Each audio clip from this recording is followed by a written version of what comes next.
All right, moving right along. The NFL, Ben, tried to bribe the owners to improve their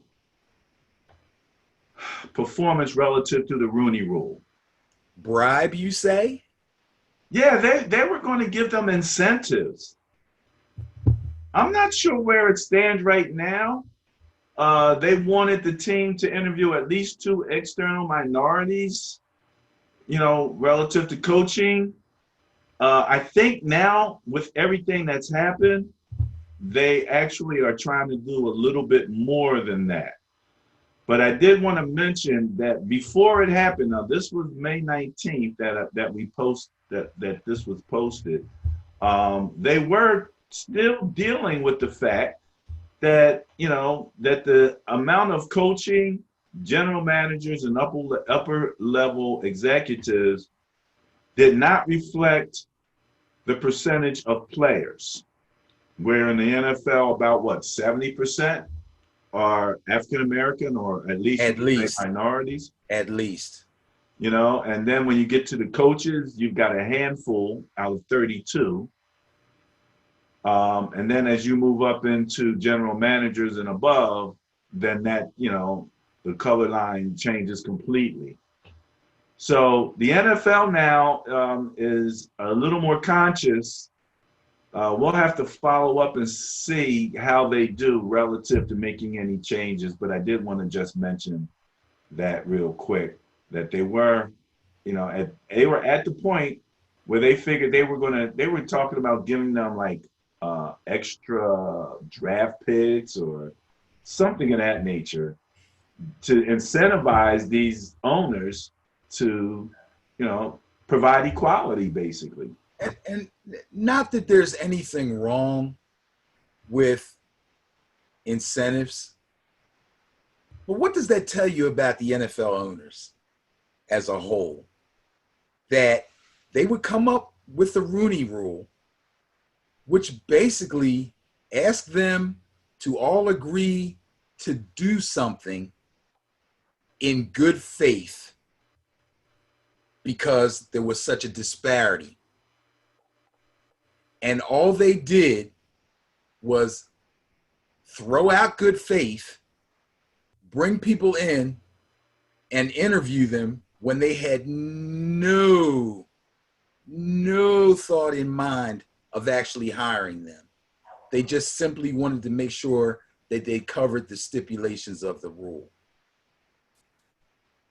That's not good. I was about to say another word, but that's not good.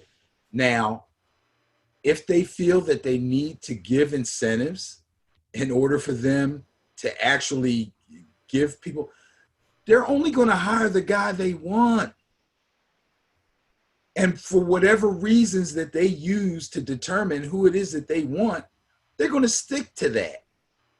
And if they have an opportunity to hire a minority in a coaching position, and the guy fits some kind of criteria that's close enough to what it is that they're looking for as far as keeping their team successful, I'm sure they'll do that, okay? Anthony Lynn is a good head coach. Anthony Lynn is not a slouch. The guy down in Miami who was coaching the Denver Broncos and got fired, Flores, I think he's an outstanding head coach. And believe me, I'm not down there. I don't know. But from what I see and from what I hear from him and what I hear about him, I think these guys are outstanding head coaches and great choices. And I think their owners are very happy with them. And there's more guys out there. They just have to get a chance. What I'd like to see is I'd like to see a lot more minority position coaches. And there's probably a decent number of them right now, but there could be more. But you may have heard talk of like a pipeline. In order to get more, and I'll say it, forget minority, in order to get more black offensive and defensive coordinators, you have to start with more black position coaches, because that's usually where your coordinators come from. Your coordinators are usually either a well-respected and well-known and well-versed position coach who gets a promotion, or a head coach that got fired that used to be a coordinator before he was a head coach. If you look at every team's roster, that's what you're going to find. But there's only so many, because there's not a lot of black head coaches, you're not going to get but so much of that. And the guys that were head coaches that were black and got fired are all coordinators now. So what about the college level? Because in the last 2 years, you've had the NFL step right past whoever's in the NFL and go pull their head coach straight from the college ranks. Cliff Kingsbury being one, and now the new coach for the Panthers. What's his name again? Used to be the Temple coach. and his name will come to both of us. But long story short, straight out of college. Matt Rule. Matt Rule, yeah. And, Matt Rule at least had a history of improving every program that he pretty much went to. The thing that Cliff Kingsbury had going for him was probably that he was considered innovative, young, innovative type guy. And I think they were kind of looking at the Rams head coach and thinking we could get a Rams style young guy to come in, with some energy. And it didn't hurt that at the same time you had a quarterback who was available who could run that offense that he wanted to run in terms of the air raid and him able to bring in Kyler Murray. So, the NFL has a long way to go, obviously, but everybody's a little more woke now than they were due to the George Floyd killing and the mass protests.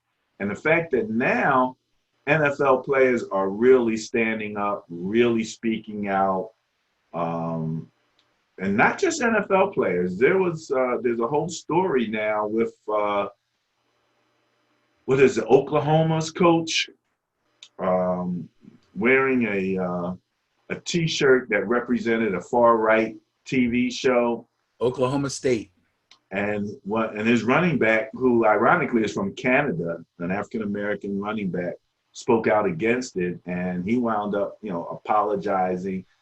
It's really hilarious that these guys act like he's wearing a T-shirt of a station that he acts like he didn't know the things that they were saying on the station, but you're wearing a T-shirt, right?